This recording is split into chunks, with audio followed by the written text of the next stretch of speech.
જય શ્રી કૃષ્ણ મિત્રો, કેમ છો બધા? તમારું સ્વાગત છે ફરીવાર અભિષેક એજ્યુકેશન ગુજરાતી નામની યુટ્યુબ ચેનલમાં. આખું યુટ્યુબ શોધી લો, આખી સ્કૂલો શોધી લો, છતાં પણ તમને આ વસ્તુ નહીં મળે.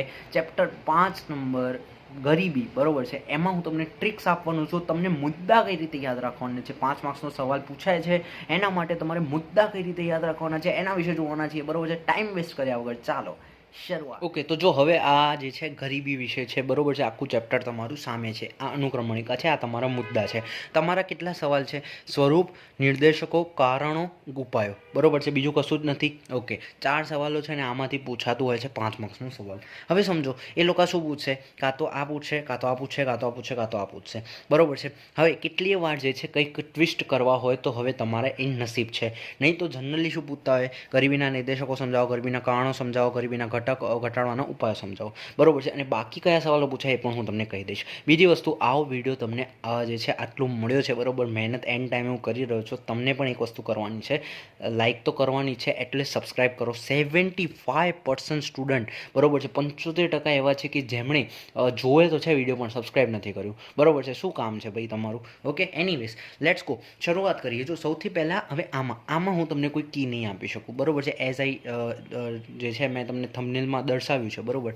આ ગરીબીનું સ્વરૂપમાં 2 વસ્તુ છે: નિરપેક્ષ ગરીબી, ગરીબી રેખા. આંકડા વિશે જે અહીંયા તમને આપેલા છે આખા ગરીબી રેખાના, આ જો આ રીતે ભણવાનું હોય ને જ્યારે, બરોબર છે, તો આ રીતે ભણાય, લાઇન ટુ લાઇન, બરોબર છે, બુકમાંથી, ના કે કોઈ અધર સાહિત્યમાંથી. એનીવેઝ તમે જે રીતે ભણતા હોય એ રીતે જ ભણજો, હવે ચેન્જ ના કરતા પોતાની મેથડ. નિરપેક્ષ ગરીબી, સાપેક્ષ ગરીબી તફાવત પૂછાઈ શકે, અથવા તો સ્પેસિફિક કંઈ પણ રીતે સ્વરૂપ પૂછાઈ શકે છે. એનીવેઝ આપણે હવે અત્યારે આ 3ના આઈએ જે છે ટ્રિક જોવાના છીએ. ધ્યાનથી સાંભળજો. આ અને આ કનેક્ટેડ રહેશે. એક એ ટ્રિક થશે અને એક આની ટ્રિક થશે. જનરલી તમને 2 ટાઈપના સવાલો આમાંથી પૂછાય. કાં તો ગરીબીના નિર્દેશકો જણાવો 5 માર્ક્સમાં, તો એમાં તમારે શું કરવાનું હોય ખબર છે? તમારે જે છે કોઈ પણ 6 જે છે લખવાના હોય 11માંથી મોટા, બરોબર છે, જેનાથી 2-2.5 પેજ ભરાઈ જાય, આરામથી ભરાઈ જાય છે, બરોબર છે. તો એ તમારું થઈ જાય 2.5 થી 3 પેજ ભરાઈ જાય, કાં તો 4 પણ ભરાઈ જાય. એ 6માં તમારું ભરાઈ જશે, કારણ કે મોટા મોટા ટોપિક છે. ઓકે, કાં તો તમને પૂછી લે કે ગરીબીના આરોગ્યને લગતા જે છે તમારા શું જણાવો? નિર્દેશકો જણાવો, બરોબર છે. તો આ પહેલાં 6 જે છે ને એ આરોગ્યને લગતા નિર્દેશકો છે. ફરીથી પહેલાં 6 કયા છે? આરોગ્યને લગતા. બાકી બધા નોર્મલ છે. અને બીજી વસ્તુ, જો તમને પૂછે ગરીબીના નિર્દેશકો, તો તમે ખાલી આ લખી શકો છો. કોઈ પણ 6 લખવાના હોય તો આ 6 લખો. તમને સ્પેસિફિક પૂછી દીધું કે ગરીબીના આરોગ્યને લગતા નિર્દેશકો, તો તમે આ 6 લખી શકો. હવે આની યાદ રાખવાની ટ્રીક ધ્યાનથી. સૌથી પહેલો મુદ્દો આ લખવાનો: નીચો માથાદીઠ ઘરગથ્થુ વપરાશી ખર્ચ. એટલે કે તમને આ મિનિંગ ખબર છે કે શું હોય? નીચો માથાદીઠ ઘરગથ્થુ વપરાશી ખર્ચ એમને ઓછો કરે છે. હવે સિમ્પલ સમજો, ખર્ચ ઓછો કરે છે એનો મતલબ એમની ઇન્કમ પણ ઓછી છે. હવે ઇન્કમ ઓછી હોય તો શું થાય? ધ્યાનથી સાંભળજો, આ સવાલ પોતાને કરવાનો. સોરી, ઇન્કમ ઓછી હોય તો શું થાય? તો પહેલાં તો ખાવાનું ના મળે, બરોબર છે. ખાવાનું સાથે સાથે એની પહેલાં તમારે શું હોય? રહેવાની સગવડો ના હોય. તો એક તો પહેલાં રહેઠાણ. 7 મુદ્દા તમે એક્સ્ટ્રા કરી શકો છો એડ, ભલે ઇફ યુ વોન્ટ, પણ હું 6 રિકમેન્ડ કરીશ. પણ આ સવાલ તમે કરશો તો જાતે કે ભાઈ ખાવાનું જ નથી તો પછી રહેવાનું ક્યાં હશે? તો બરોબર છે, તો રહેઠાણ ના હોય. રહેઠાણ ના હોય તો ઓબ્વિયસલી શૌચાલયની સુવિધા તમારી ખરાબ થશે અને પીવાનું પાણી ખરાબ થશે. જો આ ત્રીજો મુદ્દો, આ ચોથો મુદ્દો, ત્રીજો, ચોથો. હવે આ ત્રીજો ને ચોથો કે ભાઈ શૌચાલય તમારું સુવિધા નથી, પીવાનું પાણી ખરાબ છે, એના કારણે જે છે તમારું આયુષ્ય, અપેક્ષિત આયુષ્ય અને બાળ મૃત્યુદર ઘટી જાય, બાળ મૃત્યુદર વધી જાય, અપેક્ષિત આયુષ્ય ઘટી જાય, બરોબર છે. અને તમારું આ થઈ ગયું તબીબી સગવડો. કેમ? કારણ કે જે છે આ વધી જાય, આ ઘટી જાય, બરોબર, બાળ મૃત્યુદર વધારી જાય. એની સામે જે છે બરોબર ડૉક્ટરો અવેલેબલ ના હોય. આ વસ્તુ છે અંદર ડિટેલમાં, બરોબર છે, જોઈ લેજો. તબીબી સગવડોવાળો ટોપિક, ડૉક્ટર અવેલેબલ ના હોય એટલે તબીબી સગવડો ઘટી જાય, બરોબર છે, એની આ કાર્યક્ષમતા ઘટી જાય. અને જે છે મેં તમને કીધું કે ભાઈ રહેવાના ઠેકાણા નથી તો ખાવાના ક્યાંથી હોય, બરોબર છે. ખાવાના ઠેકાણા નથી તો રહેવાના ક્યાંથી હોય? આ સવાલ જાતે કરવાનો, બરોબર. ઓકે, ચલો રિવિઝન કરીએ. પહેલું શું સમજાવ્યું હતું કે ભાઈ પહેલું અમારો ખર્ચ ઓછો છે, એનો મતલબ ઇન્કમ પણ ઓછી છે. ખાવાના ઠેકાણા નથી તો રહેવાના ક્યાંથી હોય? રહેવાના ના હોય તો શૌચાલયની સુવિધા અને પીવાનું પાણી નથી હોતું, બરોબર છે, જેના કારણે તમારું આ અપેક્ષિત આયુષ્ય ઘટે, બાળ મૃત્યુદર વધે અને તબીબી સગવડો ઉપરની કાર્યક્ષમતા ઘટે, બરોબર છે. આટલું તમારું થઈ ગયું 7 મુદ્દાની ટ્રીક છે. ઓકે, અને આ સ્ટોરી રીતે યાદ રાખવાનું, એક મુદ્દો બીજા સાથે કનેક્ટેડ છે. પછી જો હું વાત કરું ગરીબીના કારણો, હવે આ અને આ સંકળાયેલા છે. તમે કોઈ પણ એક કરવાના. હવે જો કાં તો આમાં, જેમ મેં તમને આમાં સમજાવ્યું, આમાં પણ કોઈ 2 ટાઈપના, જનરલી કહું છું 80%. કાલે આવીને મને એમ ના કે તના સર તમે તો કીધું હતું, એટલે ઇટ્સ યોર ચોઇસ, બરોબર છે, રિસ્ક તમારા ઉપર છે. ઓકે, ચલો, જનરલી કયું કહેવાય? કાં તો ગરીબીના કારણો સમજાવો, કોઈ પણ 5, 6, 7 બરાબર, કાં તો ગરીબીના આર્થિક કારણો સમજાવો. રેર કેસમાં તમારું એવું થાય કે ભાઈ ગરીબીના ગ્રામીણ કારણો અને સામાજિક કારણો સમજાવો 5 માર્ક્સમાં. આવું રેર કેસમાં થાય છે, પણ જે છે મેં તમને કીધું કે જનરલી ગરીબીના કારણો અથવા તો ગરીબીના આર્થિક કારણો 7 મુદ્દા છે, 5 મુદ્દા છે, જનરલી આ પૂછાતા હોય છે. જનરલી કહું છું, બરાબર છે, જનરલી. ઓકે, કાલે આવીને મને ના કહેતા.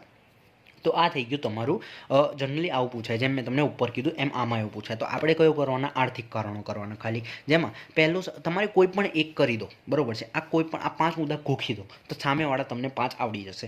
આ 5 ગોખી દો, જેમાં તમારે સૌથી લાઇનસર નહીં ગોખવાના, બરાબર. જો સૌથી પહેલાં આ લેવાનું, નીચી શ્રમિક દીઠ ખેત ઉત્પાદકતા. પછી તમારે બીજું કયું લેવાનું? નાના અને ગૃહ ઉદ્યોગોનો અલ્પ વિકાસ. પછી ત્રીજું ઝડપથી વધતા ભાવ. ચોથું બેરોજગારીનું ઊંચું પ્રમાણ. અને છેલ્લે આ લેવાનું અસમાનતા, બરાબર છે. અને સામે આવી જાઓ હવે એના ઉપાયો આને રિલેટેડ. તમે આ બાજુ જોશો નીચી શ્રમિક દીઠ ખેત ઉત્પાદકતા, તો આ બાજુ હશે કે ખેતી ક્ષેત્રે શ્રમિકોની ઉત્પાદકતા વધારવી. આ બાજુ તમે બીજો મુદ્દો લખ્યો નાના અને ગૃહ ઉદ્યોગોનો અલ્પ વિકાસ, તો આ બાજુ તમારે લઈ લેવાનો કે ભાઈ નાના પાયાના ઉદ્યોગોનો વિકાસ. પછી જો તમે અહીંયા જો ઝડપથી વધતા ભાવ, તો અહીંયા આ બાજુ આવી રહ્યો છઠ્ઠો મુદ્દો ત્રીજોમાં.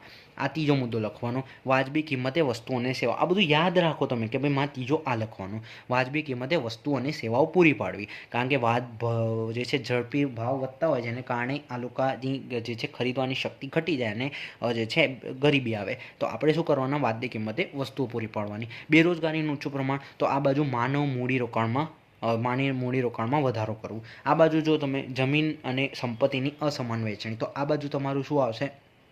આ બાજુ જમીન અને સંપત્તિની અસમાન વહેંચણી હતું ને, તો આ બાજુ તમે યોગ્ય કર નીતિનો ઉપયોગ કરવો પડે. આ જો હવે હું તમને સમજાવ્યું આનો અને આનો સંબંધ શું છે. જો સંપત્તિ અને જમીનની અને સંપત્તિની અસમાન વહેંચણી થાય તો યોગ્ય કર નીતિ કઈ યુઝ કરી શકો કે ભાઈ અમીર જેટલો હોય એની જોડે વધારે કર વસૂલો, તો અસમાન વહેંચણી ના થાય. તમે વાંચશો ને તો તમને ખબર પડી જશે આ વસ્તુ. તો જો તમે આ 5 કર્યા આ રીતે, મને ખબર છે તમને 50% આવડી ગયું છે. આ ચેલેન્જ બરાબર, મને ખબર છે તમને આવડે છે.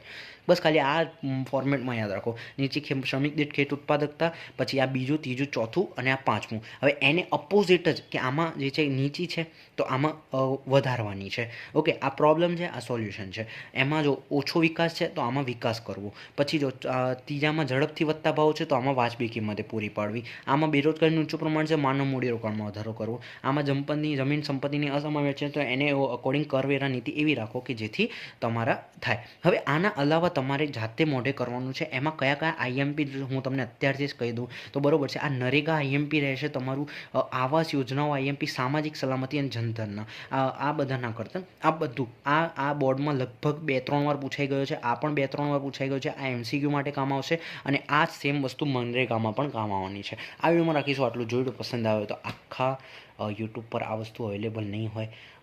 છેલ્લા ટાઈમમાં કંઈક હેલ્પફુલ થાવ તો થોડું સબસ્ક્રાઈબ કરી જાઓ. જ્યારે હું જોઉં છું કે 75% જે છે સ્ટુડન્ટ જોવે છે 100માંથી, છતાં પણ 75 લોકો એવા છે કે જે સબસ્ક્રાઈબ નથી કરતા. તો થોડું અંદરથી થાય કે યાર કેમ નથી કરતા, રાઈટ? ચલો, એનીવેઝ હું મારી મહેનત ચાલુ રાખીશ. તમારે ખાલી સબસ્ક્રાઈબ તમારી મહેનતથી કરવાનું છે. આ વિડીયોમાં રાખીશું આટલું. જો વિડીયો પસંદ આવે તો લાઈક, શેર, સબસ્ક્રાઈબ બધું જ કરજો. મળીશું એક નવા વિડીયોમાં નવા ટોપિક સાથે. ત્યાં સુધી જય શ્રી કૃષ્ણ.